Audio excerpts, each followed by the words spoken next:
So this is based on a presentation that I gave together with the research professor Gunnar Sivertsen in the RESH 24 conference in Galway in May this year. So it's trying to link what we're now working with, artificial intelligence, large language models, to some how much 50 years old literary theory of intertextuality. Looking at or studying scientific disciplines or research from the point of view of communication and text is a quite old phenomenon. So you probably all know about the CARS model defined by Swales, where he is codifying the introduction to a classic research publication through 3 moves, as he call it, to create a research space. So defining the situation, what is the situation in the field, then identifying a problem that is interesting, that needs to be solved for the field to go forward, and then proposing a solution. And we could say that these are kind of the laws of the genre. So if you look at the triangle on the right-hand side, we are at a quite aggregate level in communication terms. And of course, on top, we suppose that there is some kind of knowledge system that we relate to when we use language to communicate about that knowledge system.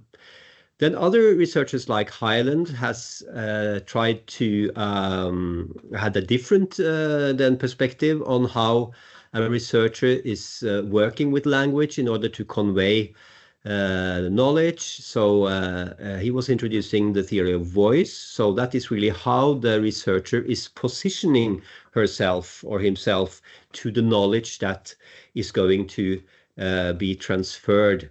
So he operates with 3 levels. So one is the registers of the formality of language. I think this is very relevant for SSH because we know that there is a lot of informal language, maybe sometimes also use of poetic language in social science and the humanities.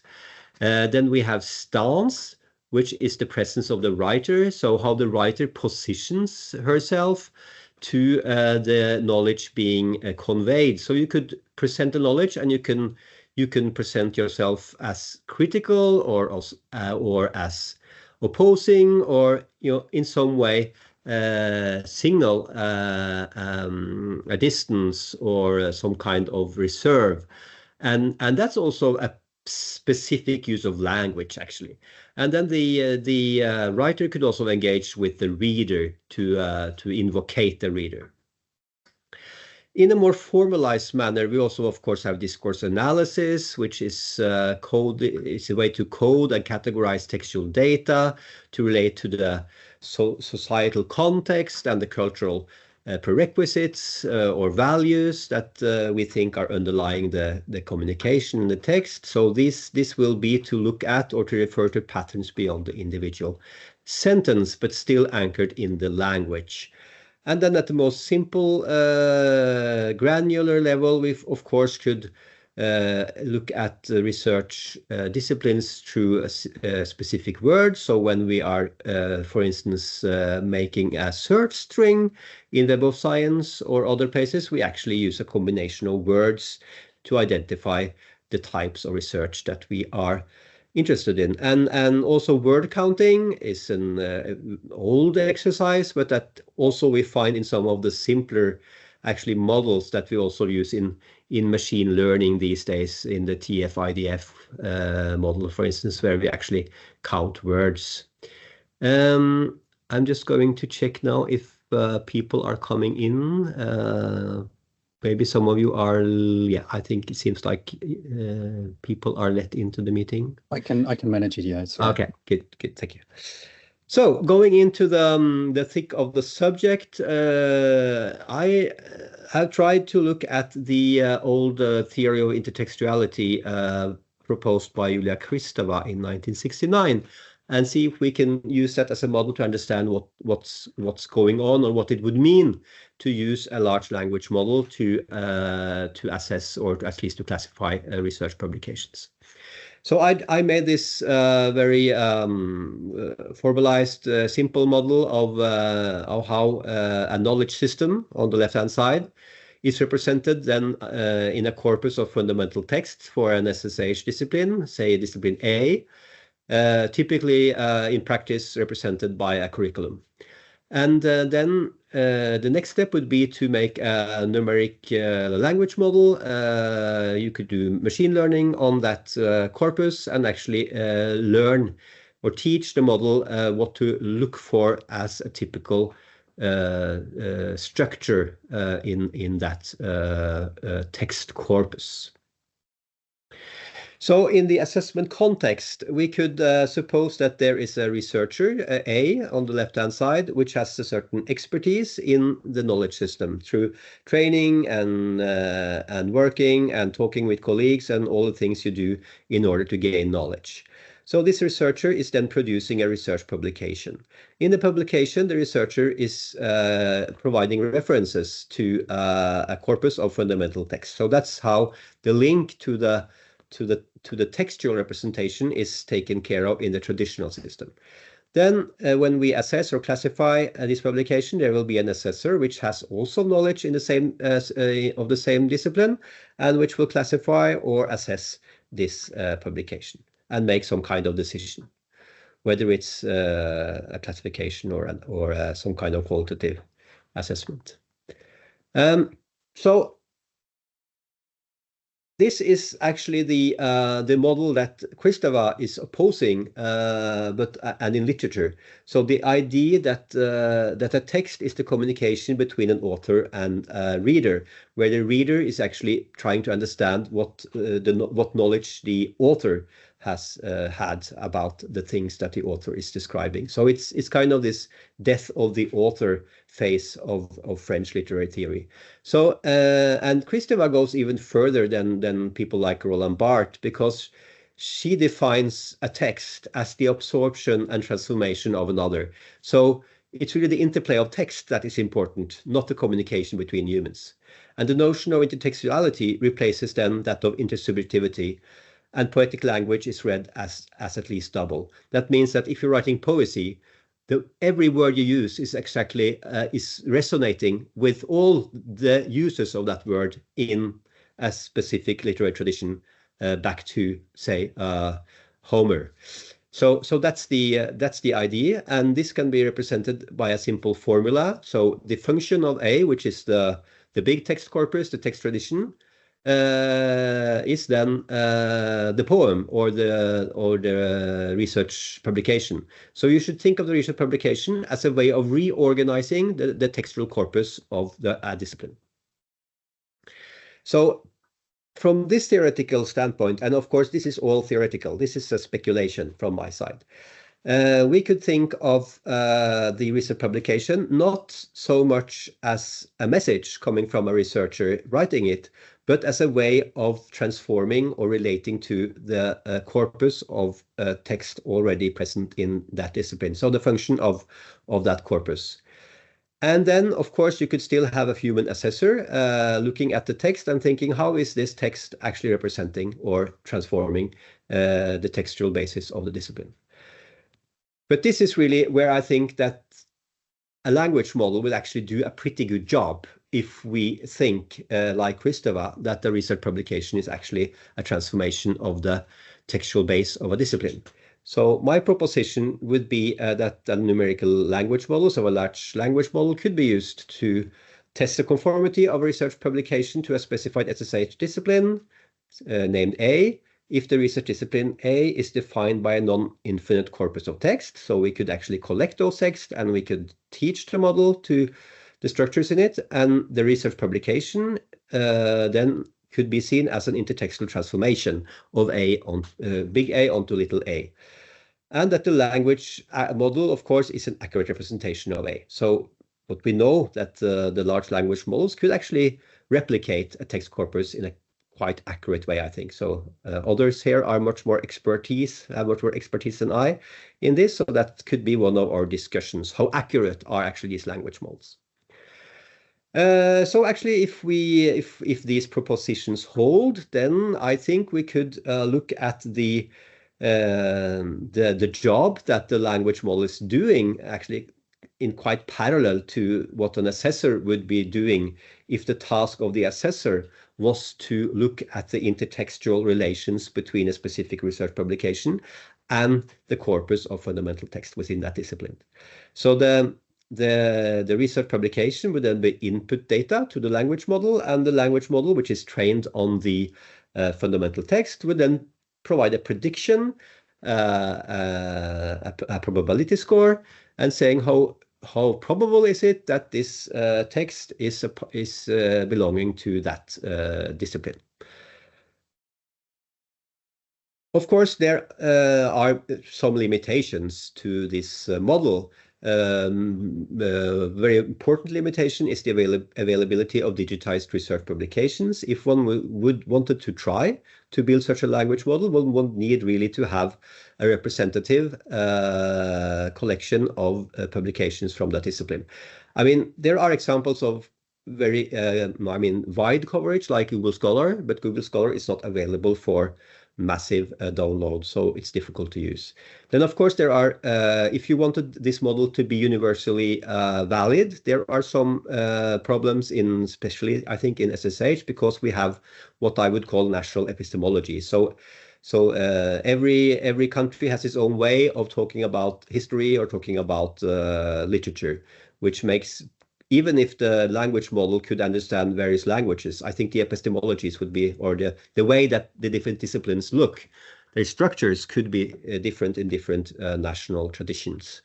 And of course, then the use of non-specialized vocabularies also make the linguistic interpretation more difficult, even if I think that the large language models, which do not work on the single word level, could do a better job than the bag of words approaches. Originality would be, of course, a challenge to identify or to deal with. In research, we always search for originality, but of course, an algorithm would be trained on past data, which then would have a conservative bias. So probably original publications would stick out as kind of deviant, so not with a very high or probably a lower probability score when matched to previous publications. And of course, as in many other contexts, interdisciplinarity is always a challenge, as it combines then norms and textual references from different disciplines. But this again could be turned around, and we could say that if we used a language model to look at that was trained on specific disciplines, then if the scores were similar or for similarity to different disciplines, it could be an interesting indication that there is some interdisciplinary going on. So with this, I thank you for your attention and stop my sharing. Thank you very much, Jon. Are there questions of understanding? However, if you ask them, be aware that we are recording the session, so you need to agree that we are recording your questions too. Is there any question of understanding before we proceed to the next speaker? We have Jack. Yes. Yeah, I have a question about one particular word, or two words actually. When you said about problems or difficulties, and you talked about language, and then you said national epistemologies. And I didn't quite understand what you meant by that, because epistemology is a way of how to know things, to put it simply, and I don't see precisely what is national about it. Okay. So I think you mean something else, but yeah. I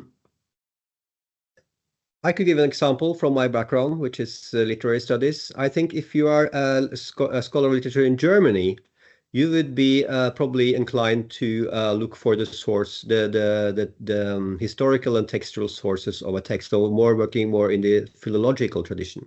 Whereas in the literary tradition in France, which is where I have spent the most time, a lot of literary studies are actually more philosophical and existential. And this changes also over time, of course. But I think that the way the tools that we use to understand and make sense of a literary tradition is different in different countries.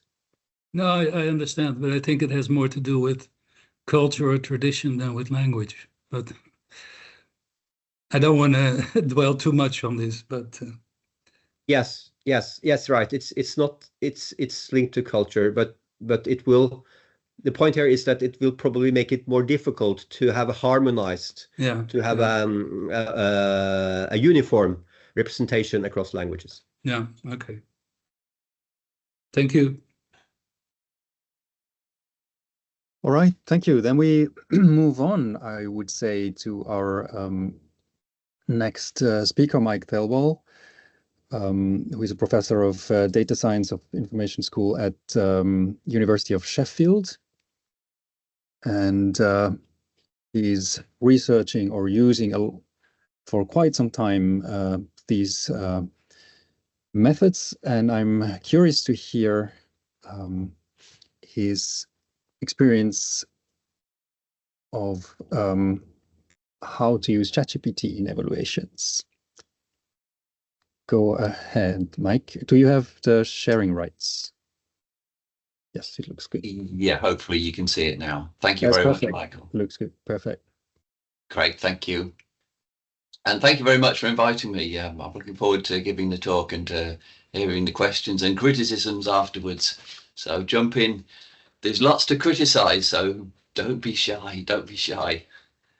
Okay, so I'm going to talk about evaluating social science, arts and humanities journal article quality with ChatGPT.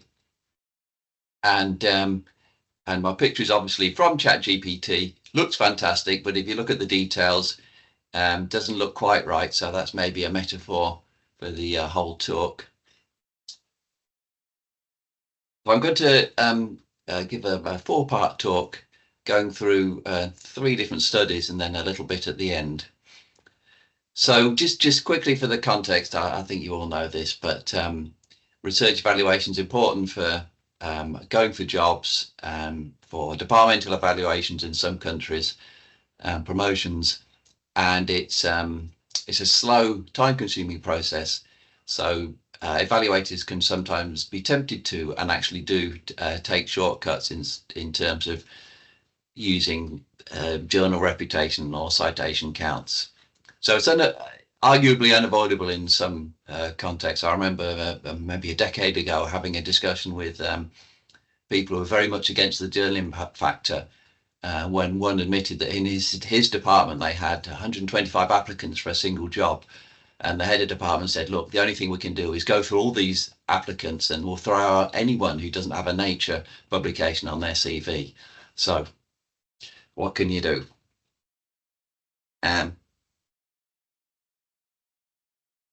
So I'm going to look at a small scale evaluation first.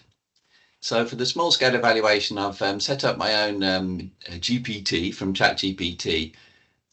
So it's a version of ChatGPT that's configured for research evaluation in the arts and humanities and a little bit of the social sciences. So in the UK Research Excellence Framework terminology, it's main panel D. So it's got the snappy title of Ref D Assessor for main panel D. So essentially I'll set this up with the guidelines for the UK Ref, which is these are the instructions that are given to the human evaluators of articles. And I'll set up so that I can upload articles into this, and then it will write a report on the article and score it using the scoring system of the UK. So these are the instructions for the system. So these are things that I've fed into ChatGPT to tell it how to evaluate research. So I've chopped them down a bit because they're quite a bit longer than this. About three quarters of an A4 page.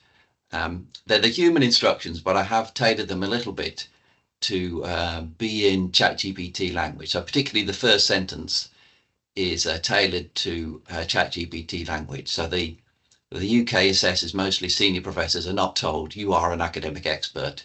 That's something that's specifically for ChatGPT. So it defines the main criteria for the ref: originality, significance and rigor, and then it defines the scoring thresholds, which leads to a 4-point system, UK system: 1 star, 2 star, 3 star or 4 star, where 4 star is world leading in terms of originality, significance and rigor. So these are quite vague, as you can see, but on the other hand, they are a systematic description of what evaluators should look for. So I think they form a suitable configuration input for ChatGPT. So this is an example of an output from ChatGPT.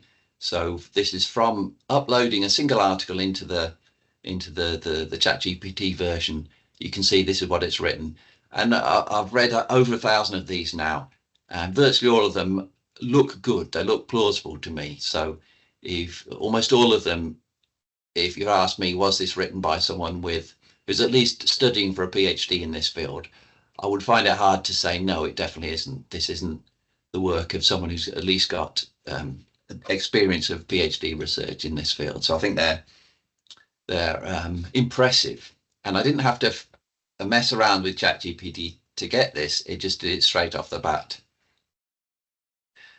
And at the bottom of the report, you can see gives a conclusion. So this article is assessed to be a 3-star quality, so it gives it a score. So what I've done is I've uploaded 51 of my own articles into ChatGPT, and before I uploaded them, I scored them myself. I've reread them myself, and I gave them a score. And then I've compared the scores that I gave my own articles to the scores that ChatGPT gave them. And I used my own articles because I selected articles that I have copyright over, so there are no copyright issues with uploading them to ChatGPT. So this is the graph of the results, but a strange graph. So on this graph, my scores are along the x-axis. So I gave my articles scores from 1. 2 of them I gave a 1-star to, and then quite a few I gave a 4-star to at the top. So these are the scores I gave, and I used half scores when I thought they were between 2 rating levels. And on the y-axis is the ChatGPT scores. So ChatGPT only gave 2s, 2.5s. Well, between 2 and 4, it didn't give any 1s or anything below 1. And the size of the bubble is proportional to the number of times it gave that score. So I uploaded each article 15 times to ChatGPT to ask it for a score. So if you look at this graph, the rectangles illustrate where I gave the same score as ChatGPT. So there's a very low rate of agreement. So I haven't calculated, it's probably 5% of the time ChatGPT gives the same score as me. So it's very low. But on the other hand, it is true that there is a tendency for ChatGPT to give higher scores to articles that I also gave higher scores to. So there's a correlation of 0.3 between my scores and ChatGPT scores. So it's not random. It's not randomly guessing. It is somehow leveraging information to suggest quality in a non-random way. And more impressively, if you average the 15 ChatGPT attempts, then the correlation goes up to 0.5, which is a much more substantial correlation. So that's higher than the correlation between citation-based indicators and research quality judgments for most fields. So we're already getting to the level of citation type quality of information. Okay, it's not very strong in the arts and humanities, but we'll come back to that later. So it's doing some work here in terms of making a prediction, but it's certainly very far from being an accurate prediction, and you have to do this weird averaging thing to get the most useful predictions. So the next stage, I tried to work out whether it was easy to fool the system by entering rubbish research into it. So I made a fake article about whether squirrel surgeons generate more citation impact. So I made a fake article that was written by squirrels ostensibly written by squirrel surgeons, analysing squirrel surgery. And ChatGPT wrote a lovely report on the article, and it noted that the article accounted for variables like author, species, publication year, and author numbers, and thought it was quite original and scored it as 3-star. So it didn't mind that it was obviously fake research, and it still gave it a 3-star. It didn't say that it was fake research. So I uploaded it several times, and it always gave it either a 3-star or a 4-star. So we gave it a very high score. So it is possible to fool it. It's relatively easy to fool ChatGPT. So it's doing a good job on the correlation level, but it's also easy to fool, which is strange. So I did wonder why it could not realise that squirrels can't do surgery. Realise isn't really the right word. So I asked it, can squirrels write academic research journal articles? So I directly asked it, was the research that's just evaluated possible? And it gave a very clear, direct answer. No, they can't do that. So when doing the evaluation, it didn't take into account that its knowledge base included the fact that squirrels can't write research when evaluating research by a squirrel about squirrels. So it's, yeah, it's quite strange. And then a few other experiments with it. It could also score a URL on its own. So you could enter a URL and nothing else, just the URL, and it would write a report on the article. And this is the top of a report on a URL. So it's a non-existent URL. The URL doesn't point to anything. And despite the fact that it's a URL that I've made up that doesn't point to anything, it's about a project. It just says that it's about a project that involves building a one hidden layer multi-layer perceptron using NumPy. So there you go. So it's really hallucinated heavily, inventing all this, and then it gives it a score, a 3-star again. So just a URL gets a plausible report. If you didn't visit the URL, you might think this is a plausible report, and with a score. So it's easy to fool, as the previous example also showed, despite the fact that it's giving non-random positive results. Okay, so why does it work, or how does it work as well? So I've tried entering different amounts of the paper into ChatGPT, either just the title, or the title and the abstract, or the title and the abstract and the full text apart from the references, the truncated text. And it tends to work best if you enter the title and the abstract, but not the full text. So it's, yeah, so it does a reasonable good job of assessing the quality of an academic paper just from the title and abstract, which is quite astonishing. Yeah, and better than the full text. The full text seems to confuse it a little bit with extraneous information, whereas an abstract should ideally concentrate the key messages about an article. So it does surprisingly well with the abstract, and then maybe not particularly impressively well with the full text. So yeah, corollary of this is it's not evaluating the text, it's clearly guessing the score, because it can do it with a title and abstract. Okay, so second study. So I operated this on a larger scale. So I looked at all in the UK Research Excellence Framework. Again, I looked at all the disciplinary groupings, and I tried out ChatGPT on all of these to see which disciplines, arts and humanities disciplines, arts, humanities and social sciences disciplines it worked for.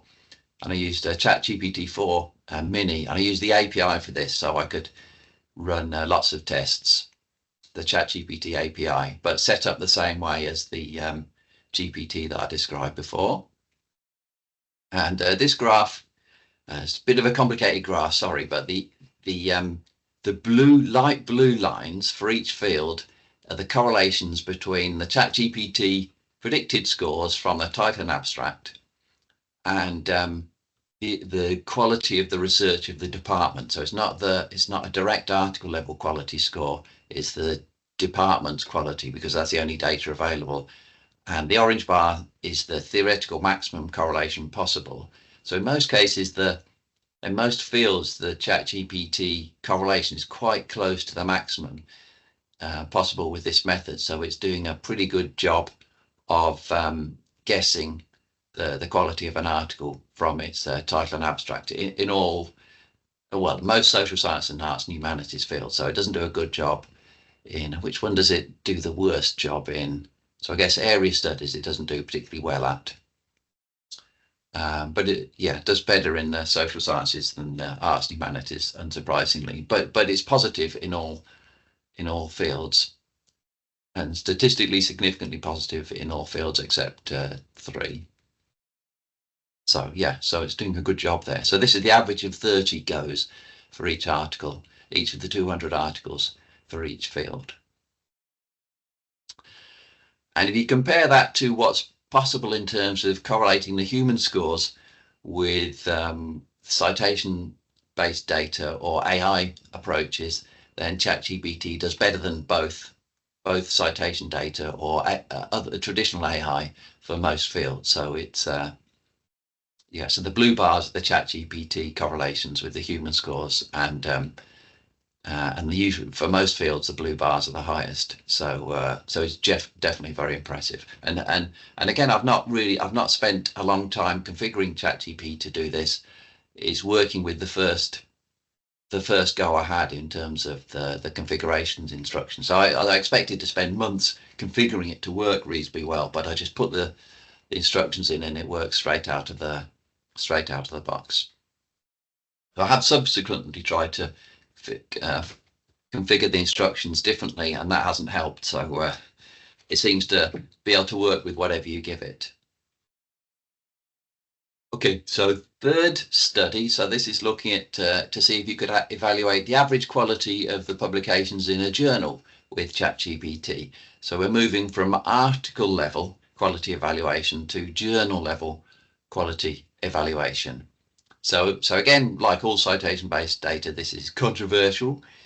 With you'll be aware of DORA initiative against using any kind of journal proxy, but journal proxies can still have some value in some limited contexts in research evaluation, I think. So I tried to evaluate journals with ChatGPT and compare the evaluation that you get with ChatGPT with a citation-based, like a journal impact factor type indicator.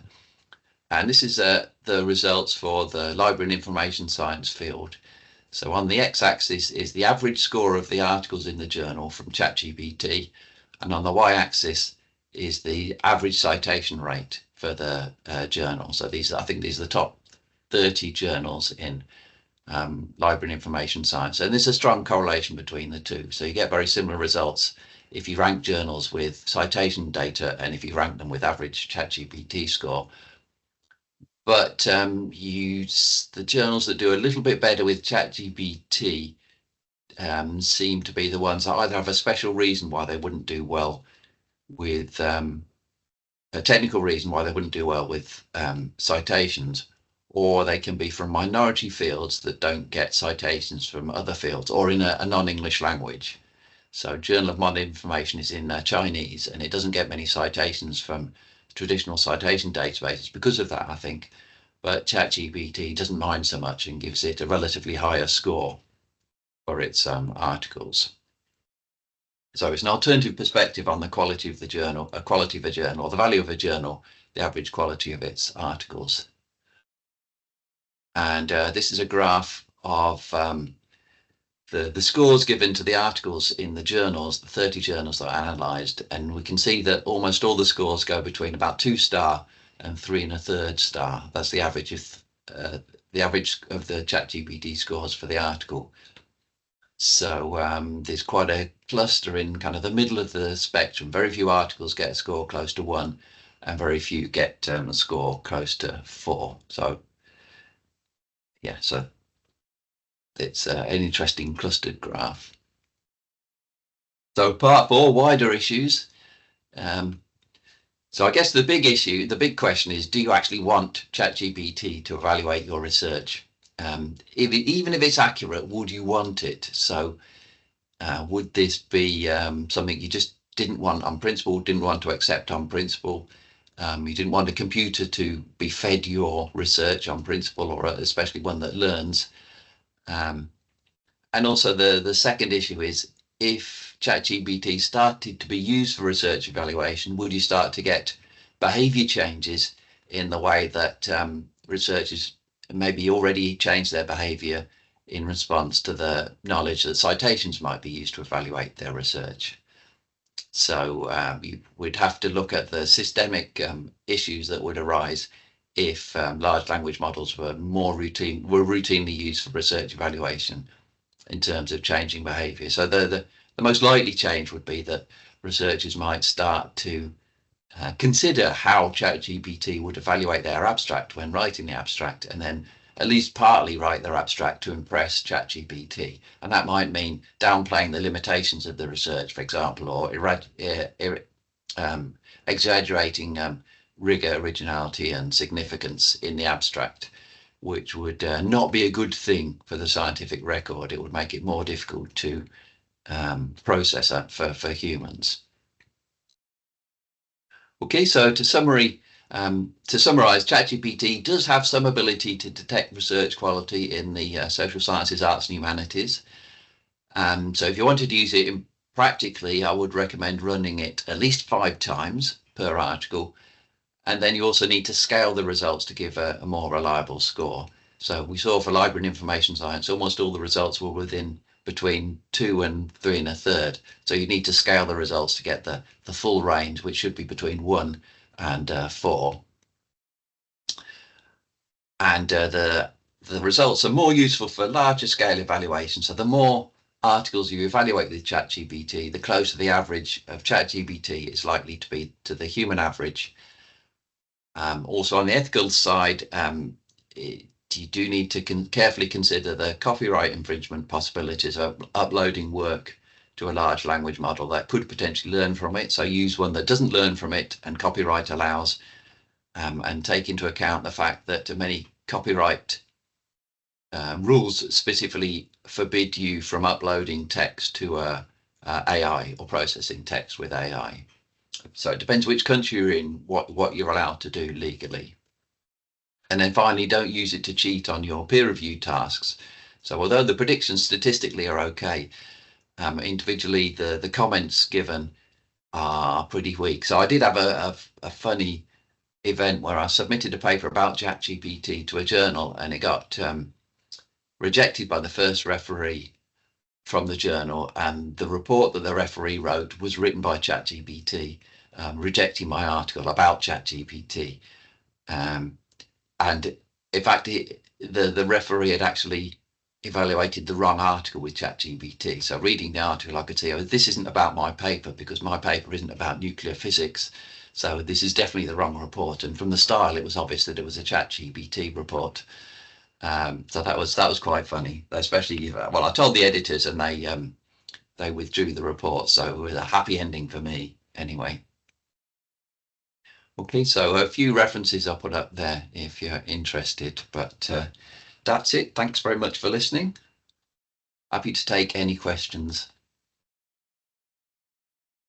Perfect. Thank you very much, Mike, for this entertaining and funny and informative presentation all at once.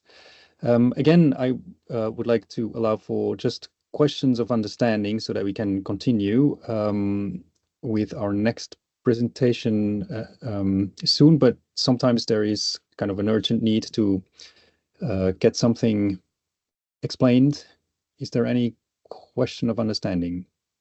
Doesn't seem to be the case.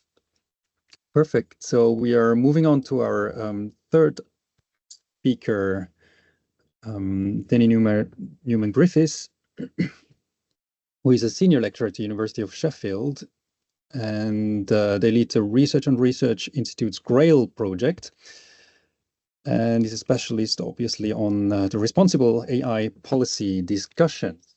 So we'll be interested in hearing the comments also afterwards on maybe Mike's presentation, how responsible that approach would be. But first, yeah, the words to you, Denny. Brilliant. Thank you very much for the introduction. And I've got to say, I would rather have a review that misread one of my papers as coming from nuclear physics than some of the reviews that I've gotten. That's a good example. So I'm going to talk about this from a slightly different perspective, thinking about rather than taking large language models as tools off the shelf and seeing what kinds of capacities can we find from these things for evaluation of research, not least because Mike has a lock on doing that work to a very high standard. And what I want to think about is taking those systems and sort of breaking it open and asking, what is it that these language models are doing with text? And how can we use that then as a tool to try to understand what patterns we see in the texts that we might be looking at? So what a language model, whether a large language model or any other kind of language model, is meant to do is first and foremost to mimic patterns of human language. So we give these statistical estimation processes observational samples of text. We say this is text that is written by humans. We want to be able to mimic what this language looks like, to model the patterns of that language. Usually, this is going to be general purpose, so we want to try to aim to learn something about language in general. Sometimes this will be domain specific, so we want to focus in on, for example, medical language or creative arts writing, or if we wanted to have a poetry language model, for example, you could focus in on kind of the characteristics of specific groups of texts. But generally what we're wanting to have is something that can generalize beyond the particular texts that we look for in the training process. But we can also think about flipping this process around. So what language models learn is the language patterns that their specific training texts show. And the more accurate a language model is, the more, to some degree, the more specific it is to its training data. So when you have a language model that's very accurate, it is quite representative of the data that it is trained on.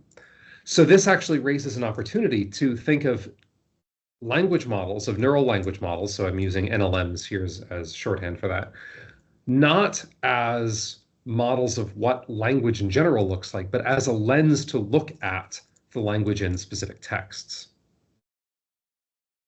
So when we think about working with language models and kind of pipelines of how it is that we construct using large language models, using other kinds of language modeling techniques, there are a number of different entry points where we're selecting texts to learn from, and so places where we can be developing these pictures of what's going on in the language. So something like ChatGPT is going to be built, is what's called a foundation model. This is meant to be general purpose. You take a large amount of data that's generally highly heterogeneous. You try to learn from it. So we have a whole bunch of, say, internet texts, many different genres, many different authors, many different purposes of production.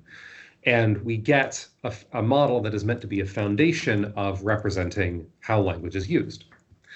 That can then be adapted for a domain-specific model, where now we choose a different set of texts that is more restricted, that is representative of a particular genre or a particular set of authors, whatever aspect it is that we want to focus in on. So we can take that set of texts here, this is our data 2 example, and adapt this foundation model to hone in on the language in that specific domain. And then we can think as well about how these systems are used in practice, where often you will have then a more specific use case. If just to borrow Mike's example of using ChatGPT for ref, if we're thinking about using a language model for ref evaluation, we want not just language in general, but we might want a language model that's particular to a unit of assessment. So we can say we want something that's attuned to scientific language and then attuned to language that's representative of this particular genre of literature, for example. And then in practice, then we also then will take these systems and apply them to new live data that's coming in. And this is another place of differentiation. So when we think about working with these language models, there's many different entry points where we can think about learning from the characteristics of texts and using this, sort of turning the tool around to try to understand what the differences are and what the characteristics are in those sets of texts. So I want to talk a little bit about how language models work and why there is this potential for using to learn about what's going on in a text collection. So what neural language models really offer is two key properties: abstraction and similarity. So abstraction is getting away from the issue that Jon mentioned earlier of being linked to specific words. So in more traditional text mining, you're sort of counting up the specific words that appear. You may do some morphemic normalization, for example, so we can say that running and run are the same word. But generally, you're not really going to be able to tell that run and walk are related words. And so the traditional kind of word-based approaches are linked to specific words. They don't really accommodate variation in text. What language models do, and what neural representations of text do, is they help you to accommodate that variation because you're stepping away from the specific words. And you can, with some technologies, and transformer architectures generally get you this, kind of get morphology. So you can get something that is sensitive to the fact that run and running and runs and runner all have some sort of shared root. It's not really linked to morphology in a truly symbolic sense, but it gives an approximation of it. The other thing that language models give, and their real utility for understanding and interrogating texts, is similarity. So language models let you get at groups of related words, groups of related texts that have similar representations. And that similarity can be variable. So if we look at the just constructed example here on the right, our representations, our random vectors for cat, dog, and goat are all much closer to one another than they are to concrete. And cat and dog are intended to be closer to one another than they are to goat. So this very simple representation of a four-word language model shows that cat and dog are more similar to one another than they are to this other animal, goat, and those have a greater degree of interword similarity than they do to something that's not an animal, to concrete. So you can also adjust this similarity in the way that you do the language modeling. So you can start to see where this power of insight, what you can learn from, is coming from. So the way that you get these models is based on this intuition that words that appear in similar contexts generally function similarly, so we're going to give them similar representations. So if we have our very simple text corpus down here, if I took my dog to the vet, I brought my cat to the vet, my dog eats unnecessarily expensive food, my cat eats any food she can find, there are these pairs of sentences that are quite similar to one another. So by the virtue of these words appearing, dog and cat appearing in similar contexts, we can say these words have a similar function, so we'll give them a similar representation. And they pour the concrete for the flats. This is something completely different, so we'll say that gets a very different kind of vector. So this means that the representation itself, the way that these words are represented within the language model, becomes a locus for analysis. For us to be able to ask, what does this tell me about not just the words that are represented here, which is generally what we want for a language model, but about the texts that I learned them from. So I'll take you through a couple of studies that I did a few years ago. This is with pre-large language model technology, but that's good because it's a little bit easier to explain. And what this was looking at was using earlier models called static embeddings. So here, these are neural representations of words, in this case, of words, phrases, or concepts that are not sensitive to context. So they summarize the aggregate patterns in where a word or a phrase or a concept appears in texts, which gives you a nice lens for analysis.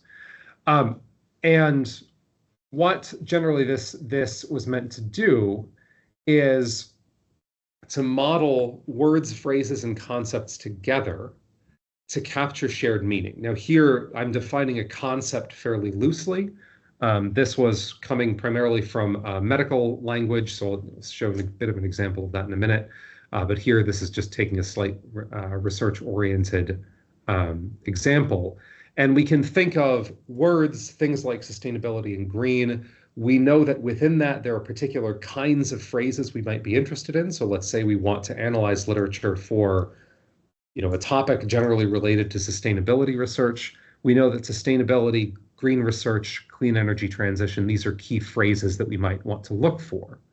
And we can link them to, these are different ways of expressing the same thing. So for our purposes, we'll say that these phrases mean the same thing. They mean a type of sustainability research.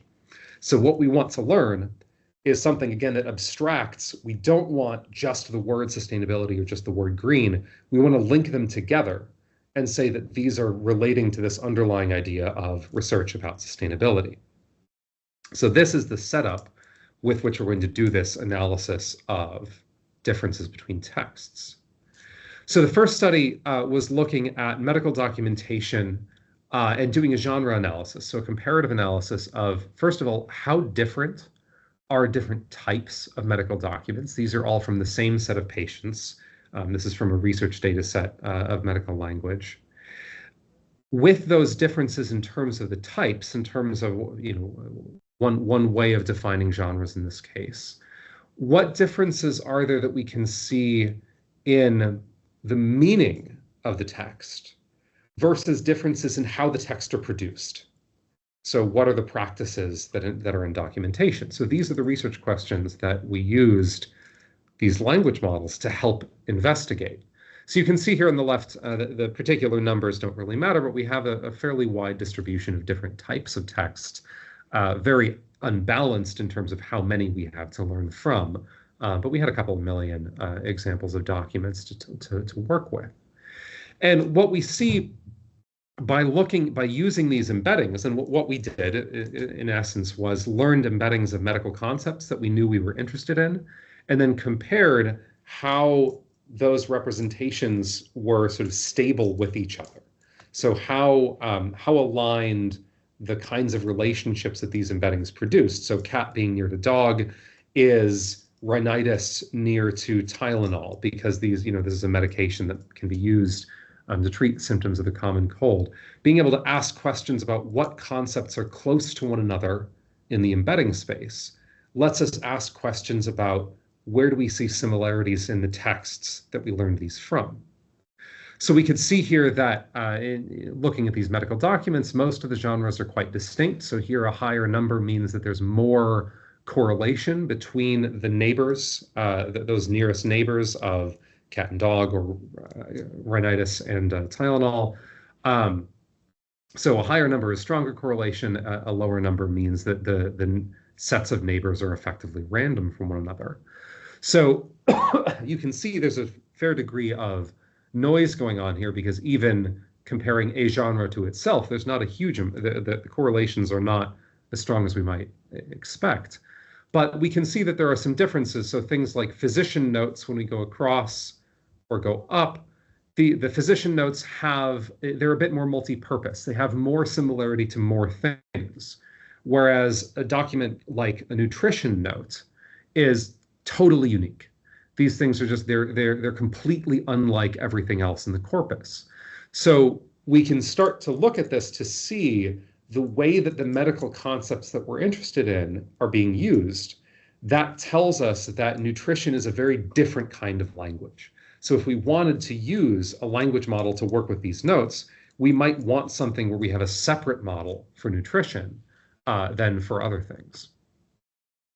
And we can start to unpack this a little bit by looking at specific relationships that these embeddings capture. So what's in this table is a couple of specific concepts on the left. So diabetes mellitus and mental state. These are coming from a particular biomedical vocabulary that we used as a reference source. And in the rest of the table are the nearest neighbors, the most similar concepts in terms of how they were used to those queries within these three different document types. So a discharge summary, a nursing note or radiology note, or on the bottom, an echocardiogram note. So the specifics of the genres are not what's most salient here. When we look at, for example, diabetes mellitus in both discharge summary and in nursing documents, we see that this is fairly general purpose. So diabetes is showing up as similar to diabetes, to immunology, to insulin dependence. So these are very reasonable correlations. When we look at radiology documents, we see a stronger focus on medication. So we see that insulin, and we see stages of a disease showing up because radiology documentation is going to be produced at a different point in a medical course of care. So radiology documentation is generally going to relate to more severe impacts of a disease. And so we see this stronger focus on medications, for example. We also start to see some really interesting things about how the documents are written. So we see that mental state, for example, shows up as similar to a donor or a respiratory arrest, which doesn't make any sense from a content perspective. But when you actually pick up on this similarity and go and look at the documents, what emerges is that echocardiogram notes are written with what is the reason for the echocardiogram to be commissioned. And in this case, the answer was generally one of two things. Either somebody had, well, actually, it was generally the same thing. So it was somebody who was in a vegetative state who was being considered as a potential organ donor if they were to die. And so the fact that their mental state, they had a very severely impaired mental state, and this idea of organ donation and being a donor, they're being discussed in the same context because the documents are being produced in this very specific way. And this is something that this analysis lets us pick up on. So is this a source of noise? Is this an insight into the documents? It's a little bit of both. And it's not a clean distinction to make. But what this does give us is an insight into this particular genre of documentation is produced. Our sample of it was produced in a very specific way, in a very specific kind of situation. So you have patients who are near death. And then we also see some just very straight up versions of noise. So for example, Mississippi should not be showing up as similar to mental state. We don't really want to see this, but it's because there's an overlap of the word state. So as with what comes out of large language models, you always have to take these things with a very large grain of salt.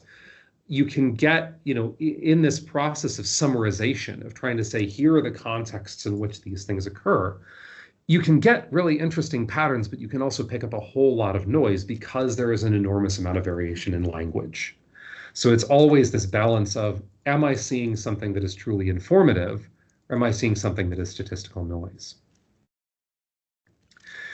So we did another analysis using this similar method, but rather than doing a genre-based analysis, we then did a temporal analysis.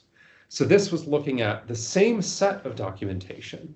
This is the COVID-19 research literature. We did this study in late 2020 and early 2021.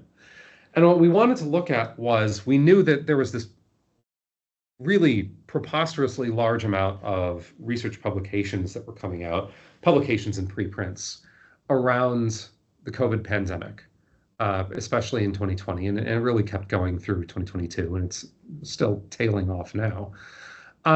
But huge amounts of scientific literature being produced, of research literature being produced, and far beyond what any individual human could read. And what we wanted to try to get a sense of was, how is this literature changing? And can we see in that a changing track of understanding the course of the pandemic? So here, this is just showing the new articles that were indexed in a particular collection run by the Allen Institute for AI in the US over the course of 2020, starting in March and running through October, which was when we stopped collecting data for this study. And you see there's generally tens of thousands of articles coming out per month. There's a reasonable amount of variation going on. This particular spike was due to indexing a new data source, but quite a lot of literature to analyze. And so what we did was we did these same embeddings. So taking, again, our medical concepts, we had a reference vocabulary, and we said, let's learn about these Let's learn models of these concepts, but learn separate models at different points in time. So we had this set of embeddings where we can say, here's a representation of PPE or hydroxychloroquine from literature from April and from literature from May. So let's use these different visions, different embeddings of the same thing, different summaries of them, and compare how do we see where these are changing and what kinds of differences we can pick up. So we also built a software interface for this. There used to be a live demo that you could get online. Unfortunately, the server that it was on is now gone, but you can still watch a video of it. But what we did was we constructed this as not just a let's conduct an analysis tool, but as an interactive tool for exploration. So to try to be able to say, let's get these embeddings from different snapshots of the text or different genres of text and be able to explore, looking in terms of browsing through the embedding, the structure of the embeddings, what concepts are close to one another, what are dissimilar, being able to look at a particular concept, see how it changes over time, see how its neighbors change, and therefore what that tells us about its similarity in use, and then also be able to compare between different kinds of concepts. So really thinking about this as trying to be a more general purpose toolkit for analyzing kind of comparative analysis of text collections. And what we saw from this was certainly some noise came through, and I do want to be very upfront about that. But we saw some really interesting patterns come out. So when we looked, for example, at anosmia, so this is the loss of sense of smell or taste, and think back to timelines in 2020, what we saw in anosmia was that for the first few months that we were looking at, and this is again scientific literature, so it's on a bit of a time delay, that anosmia was in this very purely conceptual, medical sense of it's loss of sense of smell, it's loss of taste, fine, that's how it's discussed.